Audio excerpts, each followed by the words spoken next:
Good evening. आज हम start करेंगे चैप्टर 12 के जितने भी एग्जाम्पल आपकी बुक में 5 एग्जाम्पल है हमारे सिलेबस में, वो पांचों के पांचों एग्जाम्पल मैं आपको अच्छे तरीके से समझाऊंगा। उन एग्जाम्पल्स को स्टार्ट करने से पहले मैं आपको कुछ बेसिक चीज़ें बता देता हूँ ताकि एग्जाम्पल सोल्व करते वक्त आपको कोई भी परेशानी ना आए।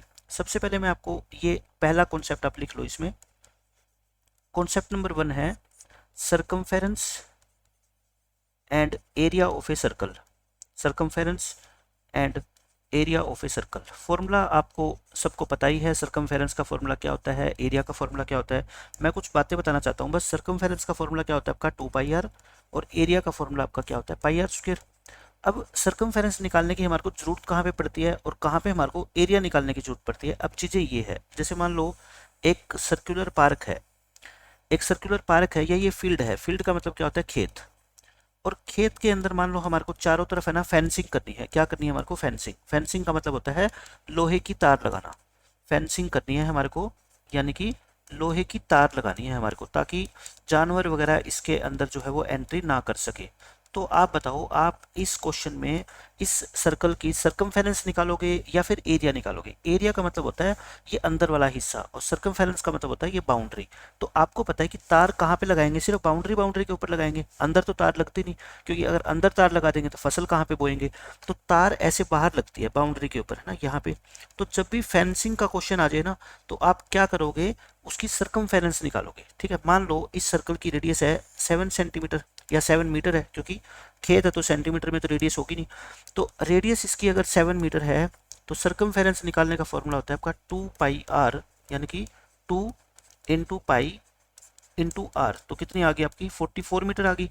अब आप जो ये तार लेके आओगे लोहे की फेंसिंग करने के लिए बाजार से, तो उस तार की क्या होगी? कुछ कॉस्ट भी होगी। मान लेता हूं मैं कॉस्ट, कॉस्ट ऑफ वायर जो है, तार की कॉस्ट जो है वो है मान लो 7 रुपीज पर मीटर, यानी कि 1 मीटर जो तार है ना वो 7 रुपए की आती है। तो बताओ आपका टोटल खर्चा कितना आएगा फेंसिंग का? टोटल कॉस्ट ऑफ फेंसिंग, यानी कि दुकानदार ने आपको कहा कि अगर आप मेरे से 1 मीटर तार खरीदोगे तो 7 रुपए देने पड़ेंगे। हम कहते हैं हमारे को 1 मीटर तार नहीं चाहिए, हमारे को 44 मीटर चाहिए, क्योंकि हमारा जो खेत है, हमारा जो फील्ड है, उसकी सर्कमफेरेंस कितनी है? 44 है। यानी कि आपको 44 मीटर तार लेके आनी पड़ेगी, और 7 के हिसाब से इसकी टोटल कॉस्ट कितनी आएगी आपकी? 308 रुपीज। तो ये मैं आपको समझाना चाहता हूँ कि इस तरह का क्वेश्चन पेपर में पूछा जाता है कि कॉस्ट ऑफ फेंसिंग क्या होगी, 308 आप निकाल लोगे। लेकिन अगर आपको इसी क्वेश्चन में अगर रिवर्स दे दिया जाए, मैं एक क्वेश्चन लिखता हूं, अब आप उसका आंसर बताना।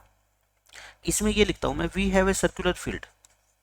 हमारे पास क्या है? एक सर्कुलर, सर्कल की शेप में एक फील्ड है, and total cost of fencing, total cost of fencing is rupees 308, and cost of fencing, cost of fencing per metre is rupees 7। Then find radius of field, radius of field. ये मैं पूछना चाहता हूँ आपसे। देखो question तो ऊपर वाला ही है।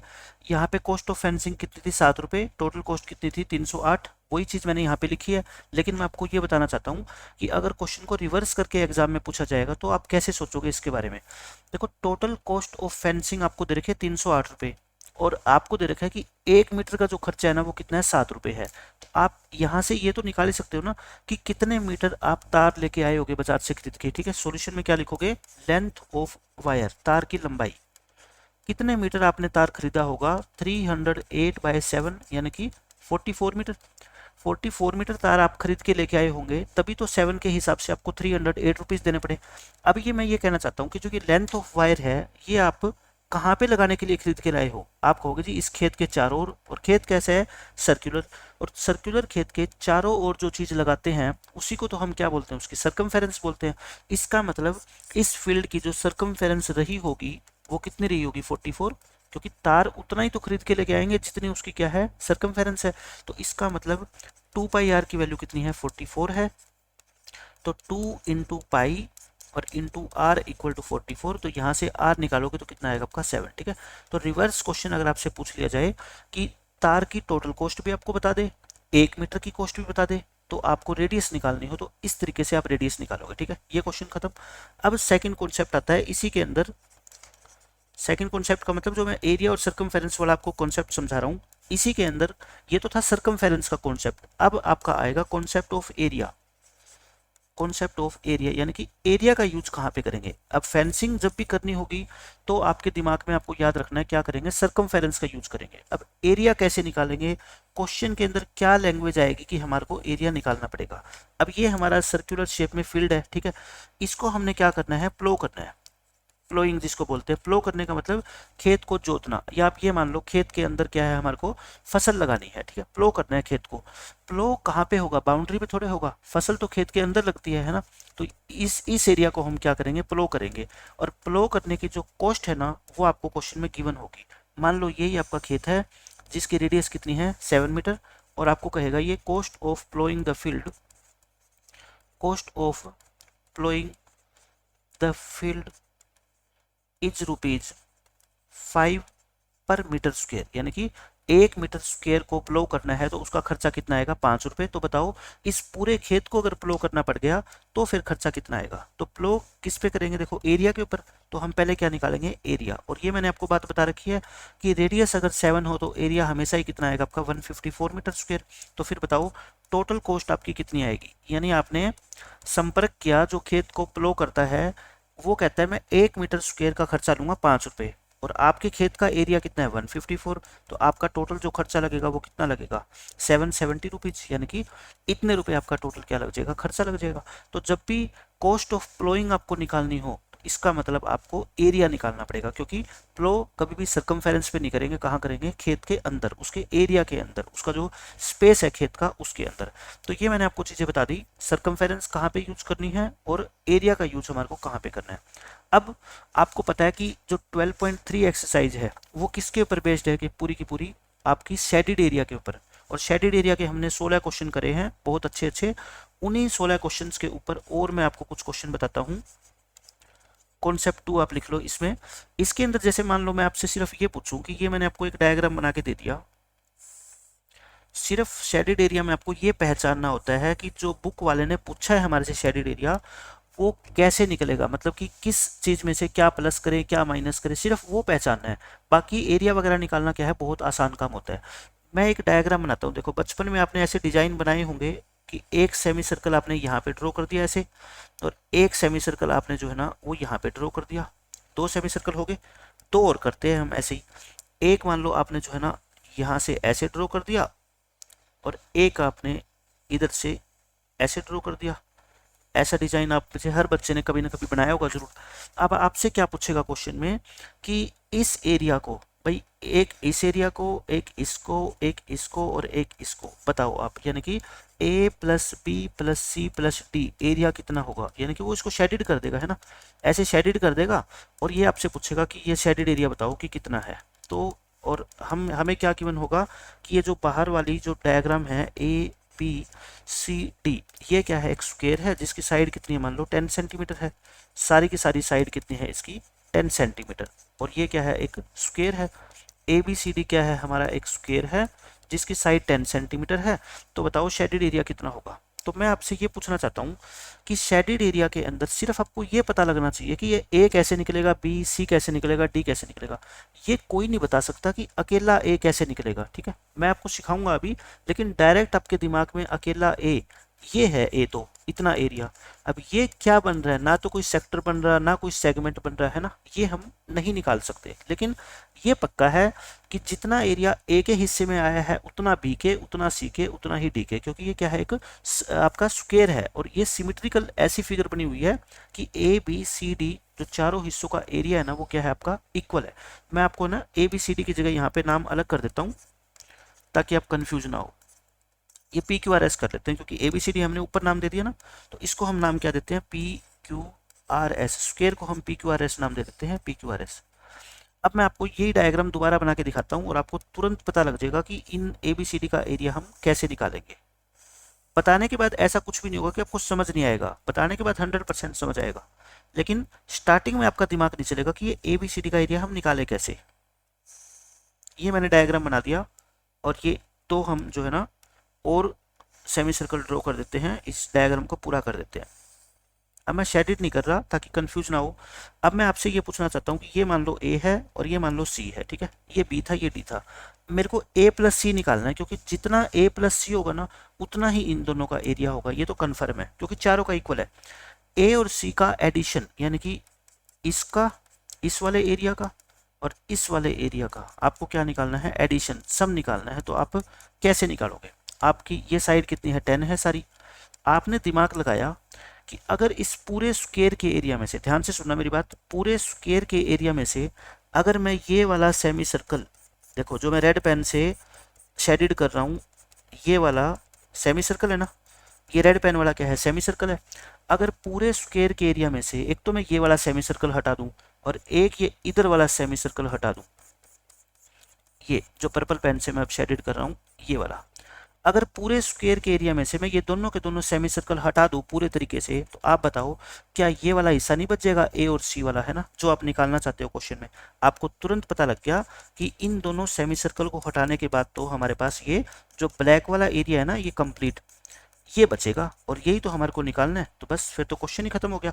तो यानी कि जो ब्लैक वाला पोर्शन ए और सी को मिला के बना हुआ है वो अगर आपको निकालना हो तो पूरे स्क्वायर के एरिया में से ये दोनों सेमी सर्कल के एरिया को माइनस कर दो। और आपको पता है सेमी सर्कल का एरिया होता क्या है, दो सेमी सर्कल मिला के क्या बना देते हैं, एक पूरा सर्कल बना देते हैं। यानी कि अगर मैं लिखना चाहूँ एरिया ऑफ ए प्लस सी, ए और सी का एरिया का सम, तो मैं क्या करूँगा, एरिया ऑफ स्क्वायर, पूरे स्क्वायर के एरिया में से मैं माइनस करूंगा क्या, area of two semi circles है ना।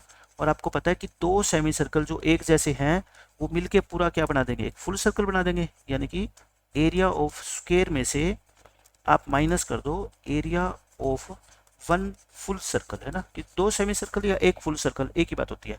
स्क्वायर का एरिया क्या होगा, 10 इंटू 10, साइड इंटू साइड, और फुल सर्कल का एरिया क्या होता है, पाई आर स्क्वायर। पाई की वैल्यू मान लो क्वेश्चन में आपको गिवन है कितनी, 3.14। बस बच्चे यहाँ पे मिस्टेक करते हैं कि रेडियस को कितनी ले लेंगे, वो 10 ले लेंगे। आप एक मेरे को जस्ट बात बता दो, इस सर्कल को अगर मैं पूरा करूँ, मान लो इस सर्कल को मैंने पूरा कर दिया, तो क्या इस सर्कल की रेडियस 10 है, आप कहोगे बिल्कुल नहीं है, तो डायमीटर 10 है। अगर डायमीटर 10 है तो रेडियस कितनी होगी, ऑटोमेटिकली 5 होगी। तो बस इन छोटी छोटी बातों का आपको ध्यान रखना है। तो देखो 3.14 है, मेरे को पता लग गया कि यहाँ पे अगर 100 होता ना तो मैं इसको सीधा ही 314 लिख देता, ठीक है।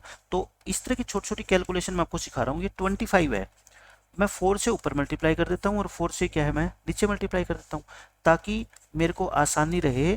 314 को 100 से मल्टीप्लाई मैं करूँगा तो 314 आएगा सीधा ही, ठीक है। और ये कितना आ जाएगा आपका 157/2। तो इसका आंसर कितना आएगा आपका 43/2। एलसीएम लेके ये आपका कितना है 200, 200 में से 157 माइनस करोगे 43, 43/2। यानी कि ए और सी का एरिया कितना आ गया आपका 43/2। अच्छा, ए और सी का अगर 43/2 आया है तो एरिया ऑफ बी और डी, इनका भी कितना आएगा आपका 43/2 ही आएगा। तो आपका जो आंसर आएगा वो कितना आएगा 43/2 प्लस 43/2, क्योंकि सारे को ऐड करना है। तो 43 प्लस 43/2 यानी कि 43 आ जाएगा। 43 का हाफ और 43 का हाफ दो बार जोड़ोगे तो क्या आ जाएगा 43 बन जाएगा ना वो। तो ये आपके इस क्वेश्चन का आंसर होगा। आपकी बुक में जो एग्जाम्पल दे रखा है उसमें भी यही डाटा है, लेकिन सारी चीज़ें मैंने आपको पहले समझा दी कि उस क्वेश्चन को हम कैसे सोल्व करने वाले हैं, ठीक है। एक तो ये क्वेश्चन आपके एग्जाम्पल में आएगा जो आपको परेशान कर सकता था। अब आप लिख लो कॉन्सेप्ट नंबर 3। मैं पहले आपको बता रहा हूँ कि क्या शेडेड एरिया पेपर में बना आएगा, तो आपने उसके बारे में कैसे सोचना है कि किस में से क्या माइनस करें कि वो हमारा शेडेड एरिया निकल के आ जाए। अब एक क्वेश्चन आपके पेपर में ये आता है, मान लो ये आपके घर के बाहर जो है ना एक स्क्वायर लॉन है। लॉन का मतलब वही आप जो घर के बाहर आपका पार्क बना होता है, पार्क ही मान लो इसको। ये स्क्वायर की शेप में एक पार्क है जिसकी साइड मान लो है कितनी 20 मीटर, 20 मीटर मान लो, सेंटीमीटर मान लो, ये है। आपने क्या किया, इसके दोनों किनारों पे, इसके दो किनारों पे आपने एक फ्लावर बेड बना दी। फ्लावर बेड का मतलब क्यारी, जिसके अंदर आपने क्या है कोई फूल वगैरह फ्लावर्स वगैरह लगा दी। एक तो यहाँ पे सेमी सर्कल की शेप में और एक आपने यहाँ पे सेमी सर्कल की शेप में, ऐसे दो क्या बना दी फ्लावर बेड्स। फ्लावर बेड्स को हिंदी में बोलते हैं क्यारी। अब ये जो स्क्वायर है ना इसके हमने दो बना दिए डायगोनल। आपको मैं कुछ प्रॉपर्टी लिखवा देता हूँ। स्क्वायर के जो डायगोनल होते हैं एक तो दोनों इक्वल होते हैं, लेंथ क्या होती है दोनों की इक्वल। एक दोनों आपस में बाइसेक्ट करते हैं। बाइसेक्ट का मतलब ये जितना हिस्सा होगा उतना ही ये, जितना ये होगा उतना ही ये चारों हिस्से क्या होते हैं इक्वल। और एक प्रॉपर्टी होती है कि दोनों एंगल आपस में 90 डिग्री पे बाइसेक्ट करते हैं, मतलब ये सारे के सारे एंगल कितने होते हैं आपके 90 डिग्री के होते हैं, ठीक है। और ये जो चार ट्रायंगल आपको दिख रही है ना, 1 2 3 और 4, इन चारों के एरियाज आपस में क्या होते हैं इक्वल, मतलब ये चारों ट्रायंगल क्या होती है आपकी कॉन्ग्रुएंट होती है, इक्वल एरिया की होती है। अब आपको निकालना है इसमें, ये क्या है आपकी फ्लावर बेड है, फ्लावर बेड क्यारी, और ये भी क्या है फ्लावर बेड है। आपको क्वेश्चन के अंदर निकालना है कि इस पूरी दोनों के दोनों फ्लावर बेड और जो ये घर के बाहर आपका लॉन बना हुआ है, ये स्क्वायर की शेप वाला क्या है आपका लॉन है, यानी कि पार्क है। आपको ये टोटल एरिया निकालना है, find total area of the lawn and flower bed, both flower beds, दो क्यारियां बनी हुई है कोनों पे, बोथ फ्लावर बेड्स, तो इन सब का टोटल एरिया आपको निकालना है। तो ये मैं अब आपको सिखाऊंगा कि ये टोटल एरिया हम कैसे निकालेंगे। देखो मैं इस डायग्राम को है ना इस तरीके से करता हूँ, जो ऊपर वाली फ्लावर बेड है ना इसको आप ऐसे कर लो, शेडेड कर लो इसको। समझाने के बाद आपको बिल्कुल 100% समझ आएगा, आपको ये नहीं लगेगा कि ये क्वेश्चन बना कैसे, लेकिन जब तक आप किसी से समझोगे नहीं आपको ये क्वेश्चन क्या है मुश्किल लगेगा कि इसमें हम क्या करें कि हमारा एरिया निकल जाए। ऊपर वाली फ्लावर बेड को मैंने शेडिड कर दिया, फ्लावर बेड तो हालांकि ये ऊपर ऊपर वाली थी लेकिन मैंने पूरे एरिया को शेडिड किया, वो क्यों किया अभी आपको बताता हूँ। ऐसे मैंने इस एरिया को क्या कर दिया शेडिड कर दिया। देखो मेरे को निकालना क्या है, मेरे को ये जो मैंने पूरा डायग्राम बना रखा है ना आपके सामने इस पेज के ऊपर, इस पूरे के पूरे डायग्राम का एरिया निकालना है, मतलब कि इस लोन का, ठीक है, जिसकी साइड 20 मीटर है, और एक दोनों के दोनों फ्लावर बेड का निकाल के और सबको क्या करना है ऐड करना है। लेकिन मैं अलग अलग नहीं निकाल सकता, मैं क्या करूंगा, एक मैंने ये नीचे वाला पोर्शन देखो शेडिड किया है ये वाला इस पेन से, ठीक है, एक मैंने ऊपर जो पोर्शन शेडिड किया है ये वाला, इन दोनों शेडिड पोर्शन का एरिया दोनों सेम होगा, यानी कि जो ऊपर वाले का होगा वही क्या होगा नीचे वाले का होगा। अब ये है क्या, आप मेरे को ये बता दो, ये क्या है पता है, एक सेक्टर है सर्कल का, जैसे आप एक सर्कल बनाते हो और उसका आपने क्या कर दिया ये सेक्टर कट कर दिया, ये क्या है एक, ये सेक्टर की शेप है, ये सेक्टर की शेप है, क्योंकि ये क्या है देखो आर्क है, सर्कल की एक आर्क है रेड कलर वाली है ना, और ये क्या होगी दोनों की दोनों आपकी रेडियस होगी। बस इसमें ये होता है कि ये एंगल कितना होगा, और एंगल मैंने बताया कि ये स्क्वायर है तो इसके दोनों डायगोनल के बीच का एंगल कितना होता है आपका ये 90 डिग्री होता है। तो आप मुझे बताओ ये एरिया आप सेक्टर के फॉर्मूले से निकाल सकते हो, सेक्टर का एरिया क्या होता है पाई आर स्क्वायर थीटा अपॉन में 360। यहाँ पे आपका थीटा तो है, पाई की वैल्यू हम जानते हैं लेकिन रेडियस नहीं है, रेडियस हमारे को पहले क्या करनी पड़ेगी निकालनी पड़ेगी। तो मैं बताता हूँ रेडियस कैसे निकालें। अब आप मेरे को बताओ ये स्क्वायर था, इस ट्रायंगल में मैंने आपको कितनी बार बता रखा है लास्ट लेक्चर में भी कि ये साइड अगर 20 है ये साइड भी 20 है तो इसका डायगोनल कितना आएगा आपका 20√2 आएगा। मैंने कहा था साइड को √2 से मल्टीप्लाई कर दो तो उसका क्या आ जाएगा डायगोनल, लेकिन ये तो पूरा आया ना, ए से लेके सी तक आया आपका 20√2, तो हाफ इतना इतना क्या आएगा फिर ये 10√2 आएगा। कहने का मतलब रेडियस जो आपकी आएगी ना वो 20√2 को 2 से क्या करना पड़ेगा आपको डिवाइड, यानी कि 10√2। रेडियस भी आ गई और ये भी आ गया, तो हम क्या निकालेंगे फिर एरिया ऑफ बोथ सेक्टर्स, दोनों सेक्टर का एरिया निकाल देता हूं मैं।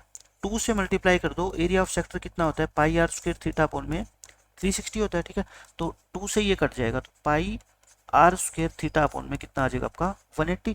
अब अपने पास आर भी है अपने पास थीटा भी है, निकल जाएगा एरिया।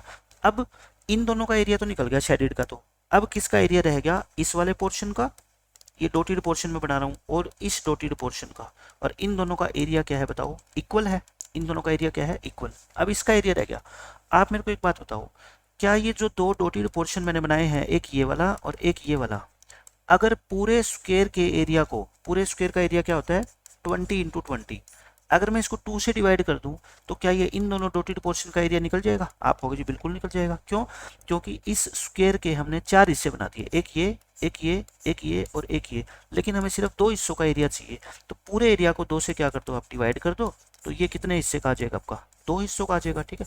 तो मैंने इन 2 हिस्सों का एरिया भी आपको निकाल के बता दिया और इन 2 सेक्टर्स का भी एरिया निकाल के बता दिया, इन दोनों को ऐड कर देना आपका क्या आ जाएगा आंसर, ठीक है। तो सबसे डिफिकल्ट क्वेश्चन जो बच्चों को लग सकता है ना वो यही लगेगा, लेकिन अब डिफिकल्ट नहीं लगेगा, सिर्फ आपको क्या बातें पता होनी चाहिए। देखो मैं समरी के रूप में बताता हूँ इस क्वेश्चन के लिए, समरी ऑफ दिस क्वेश्चन, चीज़ों को ऐसे डिटेल में सीखोगे ना तो आपको मुश्किल नहीं लगेगा क्वेश्चन को सोल्व करना।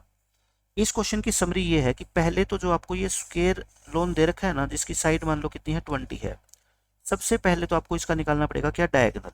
ये डायगोनल निकालने के, और मैंने आपको बहुत बार बता रखा है कि अगर मान लो आपको ये डायगोनल निकालना है एग्जाम के अंदर, तो आप पाइथागोरस थ्योरम लगाओगे, in triangle A B C bracket में लिखोगे बाय पाइथागोरस थ्योरम।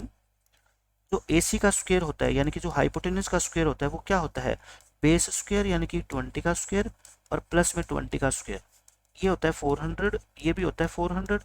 इसको हम ऐड करने के बजाय लिखते हैं कितना, 400 इंटू में 2, एक ही बात होती है।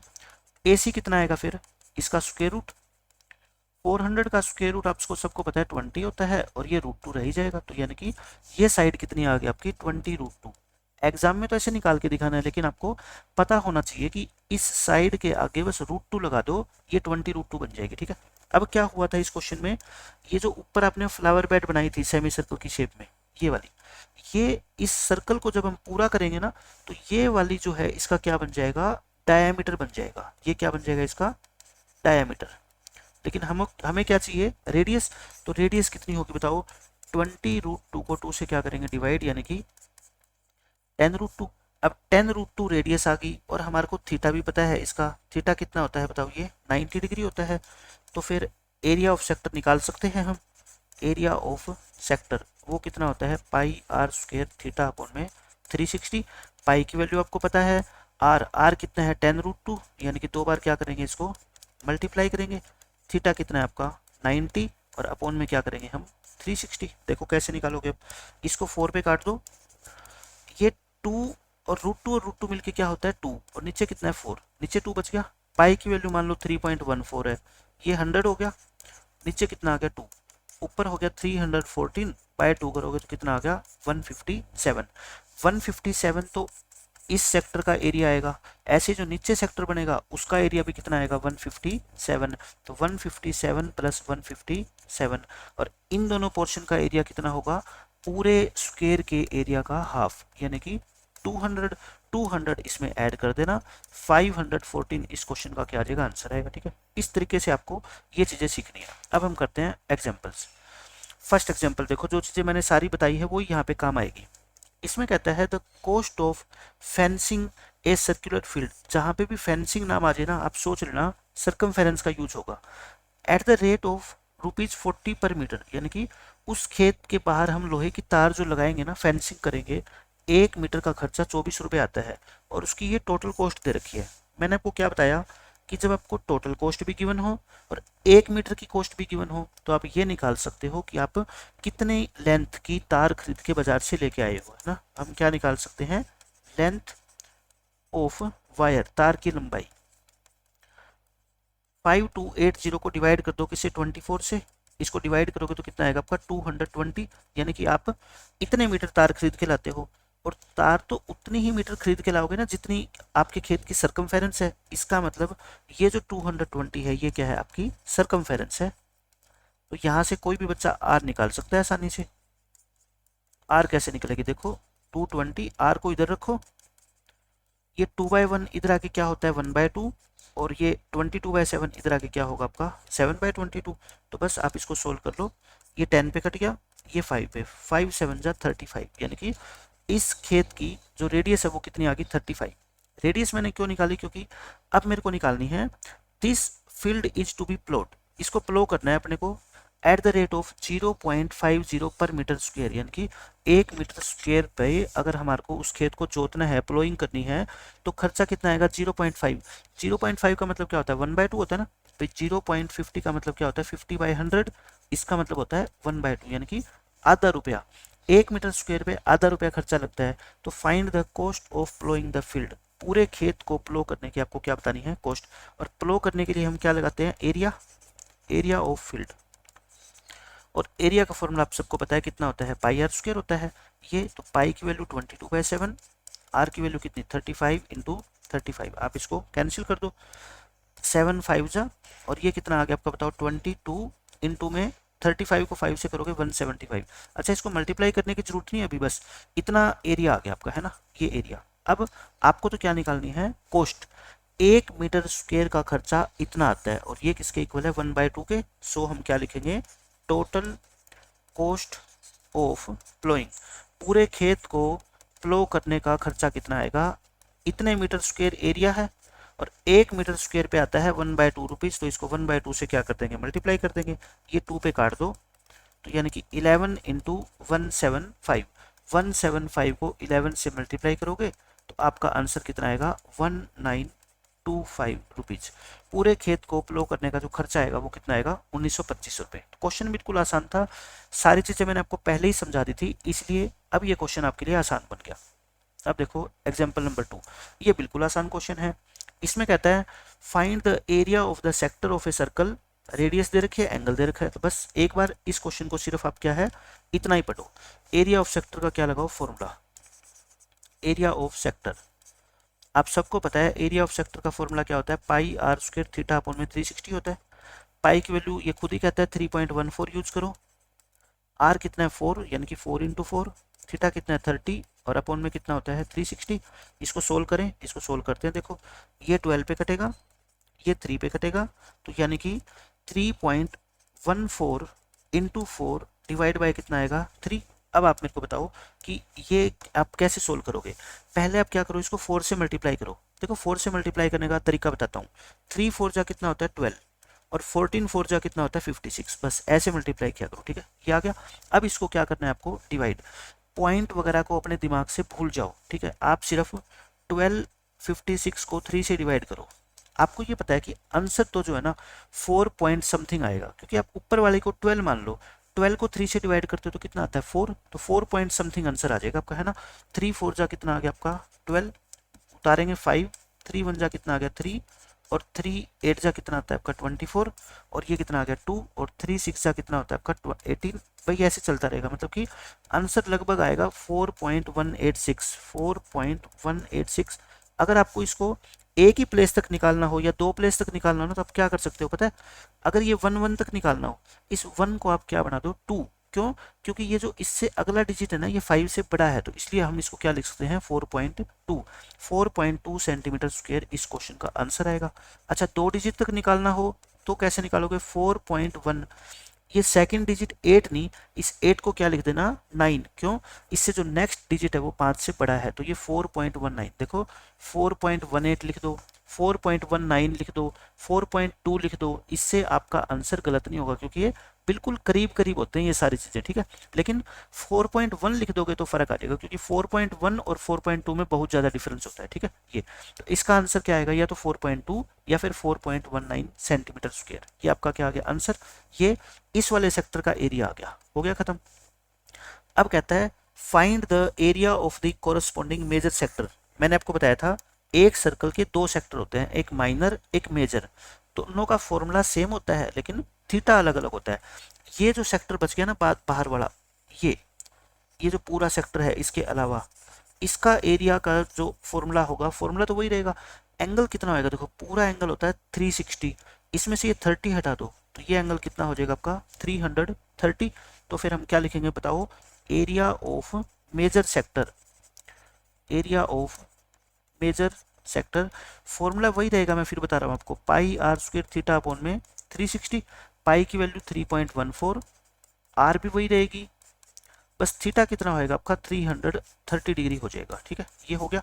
अब आप इसको क्या कर दो, कैंसिल करो, देखो 1 0 से 1 0 कट गई, ये 11 ये 12 ये 4 3 जा, है ना। अब आप खुद सोच के देखो एक बात, अगर पेपर में यही क्वेश्चन आ गया तो क्या आप इसकी दोबारा मल्टीप्लीकेशन या डिवीजन करोगे, मैं कहता हूँ मत करो, क्यों, ऊपर वाले को जरा ध्यान करो, ऊपर वाले क्वेश्चन के अंदर आपका 3.14 इंटू 4, 3.14 इंटू 4 आया था, नीचे 3 आया था, यहाँ पे भी नीचे 3 आ रहा है, इसमें एक्स्ट्रा क्या है, बस 11 मल्टीप्लाई हुआ है ना। तो इसका मतलब इसका जो ये आंसर आया ना आपका ये वाला, इसको बस आप 11 से मल्टीप्लाई कर देना, क्यों हम दोबारा दोबारा मल्टीप्लाई करें, ठीक है। तो 419 को आप 11 से मल्टीप्लाई करो। कुछ चीज़ें क्या होती है ऑब्जर्व करने की होती है, वो आपकी कैलकुलेशन को आसान बना देगी। तो ये आपके इस क्वेश्चन का क्या आएगा, आंसर आएगा, ठीक है। इस तरीके से आप इस क्वेश्चन में 2 बार कैलकुलेशन करने के बजाय क्या है एक ही बार कैलकुलेशन करना। और वैसे भी मैं आपको बता सकता था इसका सीधा आंसर, देखो ये एंगल कितना है 30 डिग्री का है और ये वाला एंगल कितना है 330 डिग्री का है, तो ये 330 डिग्री इस 30 डिग्री का कितने गुना होता है बताओ? 11 टाइम्स होता है ना। 30 को कितने से मल्टीप्लाई करो कि 330 आ जाए? आप कहोगे 330/30 यानी कि 11 से। तो जो ये रिमेनिंग पोर्शन का एरिया है ना, ये इस छोटे से एरिया का 11 टाइम्स है। तो ये एरिया अगर इतना है तो इसको 11 से मल्टीप्लाई कर देंगे तो आपका पूरा मेजर सेक्टर का एरिया आ जाएगा, ठीक है। लेकिन आपको यहाँ से ऑब्जर्व करना है कि इनकी मल्टीप्लाई दोबारा हम नहीं करेंगे, पहले हम कर चुके हैं, जिसका आंसर हम निकाल चुके हैं। ये इसको बस 11 से और मल्टीप्लाई कर देना, आपका क्या आ जाएगा? आंसर आ जाएगा। अब देखो ये क्वेश्चन, ये फ्लावर बेड वाला क्वेश्चन है जो मैं आपको पहले करवा चुका हूँ। वही क्वेश्चन है, 2 फ्लावर बेड है, ये शो कर रखी है ना इसने, ये वाली, ये फ्लावर बेड है। ये एक आपका लॉन है, पार्क है, जिसकी साइड 56 है, ठीक है। ओ इन दोनों का क्या है? डायगोनल का पॉइंट ऑफ इंटरसेक्शन है। आपको सम निकालना है किसका? Of the areas of the lawn and the flower bed. मतलब कि जो ये पूरा डायग्राम बना रखा है ना, इस पूरे के पूरे डायग्राम का आपको एरिया निकालना है, बस ये क्वेश्चन में कहा गया है। तो आप मेरे को बताओ मैंने कैसे बताया था। एक तो आप करोगे इस ऊपर वाले सेक्टर का एरिया, एक आप करोगे नीचे वाले सेक्टर का एरिया, है ना। आप पेपर में क्या लिखोगे? पहले ये बनाना डायग्राम, मैं आपको पेपर में भी बता रहा हूँ कि पेपर के अंदर ये क्वेश्चन आएगा तो आप कहाँ से स्टार्ट करोगे? ये डायग्राम बना देना। आप लिखोगे एरिया ऑफ 2 शेडिड सेक्टर्स, जो हमने शेडिड किए हैं 2 सेक्टर, उनका एरिया, ठीक है। देखो 2 सेक्टर का एरिया निकालना है तो बाहर 2 लिख दिया करो। एक सेक्टर का एरिया क्या होता है? पाई आर स्क्वायर थीटा अपॉन में 360 होता है, यानी कि ये 2 से कट जाएगा, तो यानी कि इन दोनों सेक्टर का एरिया जो आएगा वो पाई आर स्क्वायर थीटा अपॉन में 180 डिग्री आएगा। लेकिन अब बात ये है कि इसकी रेडियस कहाँ से लाएं, एंगल कितना है। अब इसको ना एक बार इतना ही बना के छोड़ दो। नाउ अब लिखोगे आप, वी नो दैट, देखो किसी बच्चे ने मान लो 4 में से 3 नंबर लेने हैं, 2.5 नंबर लेने हैं, वो तो ये सारी चीज़ें ना लिखे, लेकिन जिसको 4 में से 4 नंबर चाहिए उसको तो लिखने पड़ेगा ना। उसको बताना पड़ेगा कि हमने एंगल 90 डिग्री कहाँ से लिया, रेडियस हमने कहाँ से निकाली, ठीक है। We know that diagonals of a square, diagonals of a square cut each other at 90 degree. हमें ये लाइन लिखनी पड़ेगी कि ये दोनों डायगोनल 90 पे कट करते हैं, इसका मतलब ये एंगल कितना 90 और ये एंगल भी कितना 90। एंगल के बारे में बता दिया, लेकिन अभी क्या चाहिए अपने को? रेडियस। रेडियस मैंने क्या बताया था, देखो आप यहाँ पे लिख लेना इन ट्रायंगल, ये लाइन तो सबसे स्टार्टिंग में लिख लेना। जब क्वेश्चन स्टार्ट करोगे ना, रेडियस तो सबसे स्टार्टिंग में लिख लेना। In triangle A B C, Pythagoras theorem से बताओ पीडी जो है ना आपकी कितनी आ जाएगी? ये 56 है साइड, तो ये भी 56, तो कितनी आएगी? 56√2 आ जाएगी, मैंने बताया था। तो फिर ये तो पूरी बीडी आ गई ना। ये बीओ कितना आएगा? बीओ, बीओ यानी कि रेडियस, वो इसकी हाफ आ जाएगी, यानी कि 28√2 आ जाएगी। तो बस रेडियस भी निकल गई और आपका एंगल भी निकल गया। अब आप क्या निकाल लो? एरिया ऑफ 2 सेक्टर्स निकाल लो आप। एरिया ऑफ 2 सेक्टर्स कितना था बताओ? 2 सेक्टर का area pi r square theta upon में 180 था ना, ये वाला। तो पाई की वैल्यू क्वेश्चन में गिवन नहीं है, तो आप 22/7 यूज करो। आर रेडियस कितनी है बताओ? 28√2, 28√2 इंटू 28√2 करोगे और इंटू थीटा, थीटा कितना 90 और डिवाइड बाय कितना 360। इसको हम क्या करते हैं, थोड़ा सा सोल्व कर लेते हैं। अब देखो 90 से 4 पे कट गया, ये √2 और √2 मिलके क्या होएगा 2, और ये 2 पे कट जाएगा, है ना। ये 11 पे कट रहा है, ये 4 पे कट रहा है, बस और आपको सोल्व करने की जरूरत नहीं है। 11 4 जा 44 होता है इंटू 28, आपको मल्टीप्लाई करने की जरूरत नहीं है। क्यों? क्योंकि अभी आपके क्वेश्चन का आंसर नहीं आया, अभी और भी सोल्व करना है, ठीक है।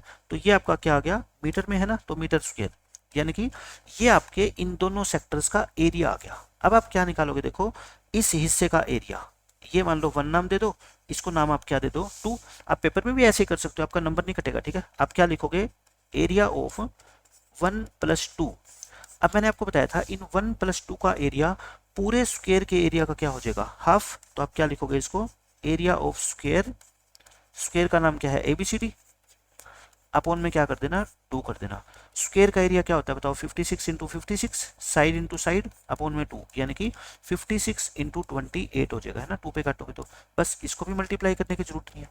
मैंने 1 + 2 का भी एरिया निकाल दिया, मैंने इन दोनों सेक्टर का भी एरिया निकाल दिया। अब दोनों को क्या कर दो? ऐड कर दो, इस पूरे डायग्राम का क्या है? एरिया निकल जाएगा। अब क्या लिखो? So required area. Required word लिखने से आपकी बहुत सारी समस्या सोल्व हो जाती है। रिक्वायर्ड का मतलब ये होता है कि जो भी क्वेश्चन में पूछा गया ना वो निकाल रहे हैं हम, ठीक है। तो बताओ क्या होगा आपका? इन दोनों को ऐड करोगे ना, एक तो ये और एक ये, ऊपर कितना आपका 44 इंटू 28, 44 इंटू 28 और नीचे कितना आपका 56 इंटू 28। देखो मैंने ऐड इसलिए नहीं, इसको मल्टीप्लाई इसलिए नहीं किया क्योंकि अब इन दोनों में से मैं 28 कॉमन ले सकता हूँ।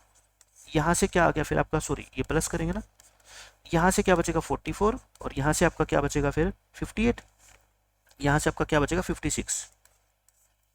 आपने कोई मिस्टेक करी क्या पीछे? देखो 44 है और ये आपका कितना आ गया 44 इंटू में 28 और ये आपका आ गया 56 इंटू 28। चेक कर लो एक बार। 28√2 आपकी क्या थी, रेडियस थी पाई, और 28√2 28√2 और ये 4 पे कट गया, ये 2 11 7 4 जा 44 इंटू 28 ये आ गया, और दोनों का 2 से डिवाइड किया हमने, 56 साइड थी तो ये आ गया 28 इंटू में 56। 28 कॉमन ले लेंगे तो कितना आ गया आपका 44 प्लस 56। 44 प्लस 56 तो कितना होता है आपका 100। तो इस हिसाब से तो इसका आंसर कितना आना चाहिए 2800। लेकिन शायद 2800 इस क्वेश्चन का आंसर नहीं है। कहाँ पे मिस्टेक हुई है वो चेक कर लेते हैं। साइड 56 दे रखी है अपने को और अपने को क्या निकालना है, पूरे फ्लावर बेड का और इसका लोन का एरिया का सम निकालना है। तो इसका एरिया 56 इंटू 56 और इसको हम 2 से क्या कर देंगे डिवाइड, यानी कि ये तो आपका सही है 56 इंटू 28 आ गया। और 2 सेक्टर का एरिया, सॉरी यहाँ पे मैं मिस्टेक कर गया, यहाँ पे 180 था ना और हम कितना लिखे यहाँ पे 360, यानी कि 180 से डिवाइड करना था। कहने का मतलब ये 2 से और मल्टीप्लाई होगा ना, है ना। ये तो हमने एक सेक्टर का एरिया निकाल दिया, तो इसको आप क्या कर देना, बस 2 से और मल्टीप्लाई कर लेना। तो मैं इसको एक बार इरेज कर रहा हूँ, इसको इरेज करके और हम क्या कर देते हैं 44 की जगह 88 आ जाएगा बस आपका, बाकी सारा क्वेश्चन सेम है। वो हम जो 180 लिखना था ना नीचे, उसको हम क्या लिख के 360 लिख दिया हमने। तो क्या आएगा 44 की जगह 88 आ जाएगा, 2 से मल्टीप्लाई करोगे, इंटू में 28 और प्लस में क्या आएगा आपका 56 इंटू में 28। अब आप क्या कर दो 28 दोनों में से कॉमन ले लो और ये 88 और प्लस में कितना आएगा 56। 88 और 56 को आप क्या करो ऐड करो, ये कितना आएगा आपका 144।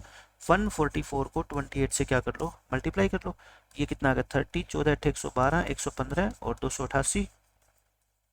तो ये आपका आएगा 3 39 40 4032 मीटर स्क्वायर। ये आपके इस क्वेश्चन का क्या है आंसर है। ठीक है, खत्म क्वेश्चन। अब देखो ये 2 क्वेश्चन रह गए, ये बिल्कुल आसान क्वेश्चन है। इसमें आपको ये शेडेड एरिया निकालना है। ठीक है, शेडेड एरिया ABCD एक स्क्वायर है जिसकी साइड कितनी है 14, तो यानी कि ये पूरी साइड कितनी है आपकी 14 है। तो आप खुद सोचो अगर पूरे स्क्वायर के एरिया में से मैं ये चारों जो सर्कल है ये वाइट वाले, इनका एरिया माइनस कर दूं तो शेडेड एरिया आ जाएगा। आपको कहोगे जी बिल्कुल आ जाएगा। बस अब बात है कि देखो चारों सर्कल बाय सिमेट्री से क्या है सेम है, एक सर्कल का एरिया निकाल लो 4 से मल्टीप्लाई कर दो, चारों का आ जाएगा। ठीक है, अब इसकी रेडियस कितनी है आप ये बताओ।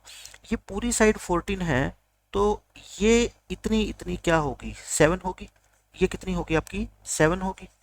अच्छा 7 रेडियस नहीं है, आप खुद देख लो इस सर्कल के अंदर जो मैंने ये 7 ड्रॉ करी है ये रेडियस है कि डायमीटर है, आप कहोगे डायमीटर है ना। तो आप क्या लिखोगे स्टार्टिंग में, डायग्राम तो देखो आपको बनाना ही बनाना है, फिर आप क्या लिखोगे radius of each smaller circle, जो बीच में ये छोटा सा सर्कल बना हुआ है ना, एक छोटे सर्कल की रेडियस जो है ना वो कितनी होगी आपकी 7/2 सेंटीमीटर होगी। So area of each circle, जो ये छोटा सर्कल है हर एक का एरिया, देखो सर्कल का एरिया तो 5πr² ही होता है सबको पता है, लेकिन ऐसे ऐसे कितने सर्कल है 4। सो हम लिख देंगे एरिया ऑफ 4 सर्कल्स, इसको सीधा ही क्या कर दो 4 से मल्टीप्लाई कर दो, 4πr² हो जाएगा। तो यानी कि 4 इंटू पाई इंटू r² कितना है 7/2 इंटू 7/2। अब देखो कैसे सोल्व करोगे, 7 से 7 कट गया, 2 2 जा 4, 4 से 4 कट गया, तो कितना आ गया आपका 154 सेंटीमीटर स्क्वायर। ये तो बहुत आसान क्वेश्चन है, चारों सर्कल का एरिया आ गया। अब आप क्या निकालो area of square ABCD। Square ABCD का एरिया, स्क्वायर का एरिया क्या होता है साइड इंटू साइड। कई बच्चे गलती से 14 इंटू 4 कर देते हैं, वो एरिया नहीं होता वो पेरीमीटर होता है। ठीक है, 4 से मल्टीप्लाई करो, ये आ गया 196 सेंटीमीटर स्क्वायर। तो बताओ फिर शेडेड एरिया कितना आ गया आपका, फाइंड द शेडेड एरिया, यानी कि सो शेडेड एरिया इक्वल टू 196 में से 154 माइनस कर दो 42 सेंटीमीटर स्क्वायर। इस क्वेश्चन का आंसर है और बहुत इंपॉर्टेंट क्वेश्चन है ये एग्जाम के हिसाब से। अब देखो आपका लास्ट क्वेश्चन, ये क्वेश्चन मैं आपको करवा ही चुका हूँ। आपको क्या निकालना है इस क्वेश्चन में, शेडेड एरिया निकालना है। तो मैं पहले क्या करता हूँ, देखो ये A, ये B, ये C, ये D नाम दे दूँ। आप मेरे को बताओ शेडेड एरिया अगर मैं निकालना चाहता हूँ पूरे स्क्वायर के एरिया में से, स्क्वायर की साइड आपको दे रखी है कितनी 10, ये 10 है तो सारी 10 है। स्क्वायर के एरिया में से अगर मैं ए बी सी डी का एरिया हटा दूं तो क्या आ जाएगा आपका शेडेड एरिया आ जाएगा, आपको सबको पता है। अब मेरा टारगेट है क्या निकालना, आपको ए बी सी और डी का एरिया निकालना। मैंने आपको कैसे बताया था, ए और सी का एरिया अगर आपको निकालना है, ठीक है, आप सॉल्यूशन में क्या करोगे, एरिया ऑफ ऐसे लिखोगे, एरिया ऑफ ए प्लस सी, लेकिन बिना डायग्राम बनाए ए प्लस सी मत लिख देना, ठीक है, या फिर ए प्लस सी ना लिखो क्योंकि ए बी सी डी तो क्वेश्चन में यूज कर रखा है ना, तो अपना कुछ और नाम दे लो, क्योंकि जो क्वेश्चन में चीज यूज करते हैं हम वो नहीं कर सकते। हमें क्या करना पड़ेगा फिर, इसको पी क्यू आर और एस नाम यूज कर लो, ठीक है, एक ही बात है। तो area of P plus R बताओ कितना होगा आपका। आपको मैंने क्या बताया था, इस आपको दोबारा डायग्राम बना के देख लो, पूरे स्क्वायर के एरिया में से अगर इस सेमी सर्कल का एरिया और इस सेमी सर्कल का एरिया माइनस कर दोगे तो आपका पी प्लस आर बचेगा, है ना, यानी कि क्या होगा, area of square ABCD, area of square ABCD minus area of one full circle, है ना, क्योंकि दो सेमी सर्कल या एक फुल सर्कल एक ही बात है। स्क्वायर का एरिया क्या होता है, 10 × 10 होता है। एरिया ऑफ स्क्वायर आपको सबको पता है क्या होता है, पाई आर स्क्वायर, पाई कितना 3.14 आर। अच्छा यहाँ पे फिर वही मैं कह रहा हूँ, आपको मिस्टेक हो सकती है आपसे कि आर को 10 ले जाते हो, आप देखना पूरा सर्कल कंप्लीट करके देखो तो ये 10 क्या बन रही है इसकी, रेडियस या डायमीटर, ये बन रहा है इसका डायमीटर, तो रेडियस कितनी होगी 5 होगी, ठीक है। अब सबसे बड़ी बात आती है कि इसको 25 से मल्टीप्लाई कैसे करें। 25 से मल्टीप्लाई मत करो इसको, आप क्या करो, इसको 25 को 100 बना लो ताकि ये पॉइंट हट जाए। मैं कहता हूँ 4 से ऊपर मल्टीप्लाई कर दो और 4 से नीचे कर दो, कोई फर्क थोड़े पड़ा है ना, सेम नंबर से मल्टीप्लाई डिवाइड कर सकते हैं, नॉन जीरो होना चाहिए। तो ऊपर कितना आ गया 314, नीचे कितना आ गया आपका 4, और 314 अपॉन 4 2 से काट दो, 157/2, एलसीएम ले लो आप 2, तो 200 माइनस 157 यानी कि 43/2 सेंटीमीटर स्क्वायर, ये क्या आ गया आपका पी प्लस आर आ गया। आप लिखोगे सिमिलरली, आपको दोबारा नहीं लिखना पेपर के अंदर, बस ये लिखोगे similarly area of Q plus S, वो भी कितना आएगा आपका 43/2 आएगा, ठीक है। ये सो लिखोगे आप area of P plus Q plus R plus S, 43/2 plus 43/2 तो 43 हो जाएगा। ये कितना हो गया आपका 43, लेकिन आपको पी क्यू आर एस थोड़े निकालना है, आपको तो ये शेडिड निकालना है। सो लास्ट में लिखोगे बस एक लाइन, सो शेडिड एरिया, शेडेड एरिया क्या होगा बताओ, पूरे स्क्वायर का एरिया, है ना, शेडेड एरिया क्या होगा आपका, area of square minus area of P plus Q plus R plus S, और स्क्वायर का एरिया क्या होता है साइड इंटू साइड, यानी कि 10 × 10 में से आप क्या माइनस कर देना 43, यानी कि 100 में से 43 माइनस करोगे तो कितना आएगा आपका 57 सेंटीमीटर स्क्वायर, और ये इस क्वेश्चन का आंसर है, ठीक है। तो ये लास्ट के जो 2 एग्जाम्पल हैं ये एग्जाम के हिसाब से सबसे इंपॉर्टेंट है, तो आपको प्रैक्टिस करनी है सिर्फ इनकी। क्वेश्चन में कहीं पे भी ये नहीं होगा कि आपको फॉर्मूला याद नहीं हो सकता या कैलकुलेशन कोई बहुत ज़्यादा लेंथी है, कैलकुलेशन को तरीका होना चाहिए छोटा करने का। अब इसी क्वेश्चन को बच्चा अगर 25 से मल्टीप्लाई करने बैठ जाएगा तो आंसर पॉइंटों में आएगा, मैं कहता हूँ करना ही नहीं।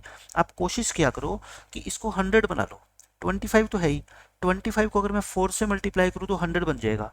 फिर ऐसा तो है नहीं मैं 4 से अपने आप ही मल्टीप्लाई कर दूं, 4 से अगर ऊपर मल्टीप्लाई किया तो 4 से नीचे भी करना पड़ेगा, तो मैंने कर दिया है ना। तो उससे क्या हो गया, मेरा आंसर पॉइंटों में आने से बच गया और मेरे को मल्टीप्लाई करनी नहीं पड़ी, क्योंकि 3.14 को 100 से मल्टीप्लाई करने का मतलब होता है 314/100 को 100 से करना, है ना, इससे ये कट जाता है, सीधा कितना आ जाता है आपका 314। तो इससे क्वेश्चन क्या हो गया आपका आसान हो गया।